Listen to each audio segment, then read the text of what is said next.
خودی کا سر نہاد لا الہ الا اللہ. سوال کیا تھا؟ مطلب اجماع امت کو تسلیم، اجماع امت کی مخالفت کرنے کا کسی کو حق نہیں، مگر اجماع امت جو ہے نا یہ بہت مشکل ہے کہ مشرق سے مغرب تک لے کر جتنے کلمہ پڑھنے والے نا، شیعہ، خارجی، معتزلہ، مرجئہ، جتنے کلمہ کسی کا ٹھیکہ نہیں کہ کہیں کہ ہم جو کہہ دیں اجماع ہو گیا. پوری امت جس مسئلے پر متفق ہو جائے گی اس کا نہیں چار اماموں کو جو کہتے ہیں نہیں، چار اماموں کا اجماع کوئی بھی بات نہیں. یہ صرف چار عالمین کے علاوہ بے شمار اور امام گزرے ہیں جو ان کے خلاف ہیں، ان کے فتوے اور ہیں، اور کئی مسئلوں میں اب ہم ان کے فتووں پر عمل کر رہے ہیں. اس لیے یہ چار چور کی بات کوئی نہیں، پوری امت متفق ہو جائے. مشرق سے مغرب تک کسی مسلمان سے پوچھا جائے کہ زنا، کہے گا حرام، گناہ کرے مانے گا حرام. ایسی باتوں کو جو رد کرے وہ پھر یہی مطلب ہے کہ مسلمان نہیں رہنا چاہتا.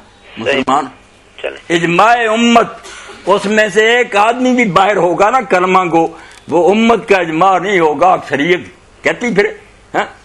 یہ ختم نبوت اجماع امت ہے.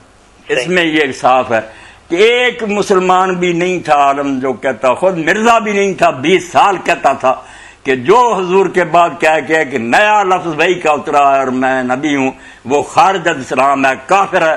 اب بعد میں الو سیلا کر رہی ہے تو الگ بات، بہانے بنانے شروع کر رہی. یہ کلمہ گو سارے جانتے تھے، اسی لیے عالمگیری میں لکھا کہ کوئی مسلمان اگر کہے کہ یار مجھے نہیں پتا حضور آخری نبی ہے، یعنی وہ کافر، وہ نہیں مسلمان. یہ ہوتا ہے اجماع امت. چار اماموں کی کوئی بات نہیں، چار اماموں کے خلاف بے شک کوئی رہے، ان کے شاگردی ان کے خلاف ہے چاروں کے. چلو بہت شکریہ بھائی، جی شکریہ. سبحان ربك رب العزة عما يصفون وسلام على المرسلين والحمد لله رب العالمين وصلى الله على سيدنا محمد وعلى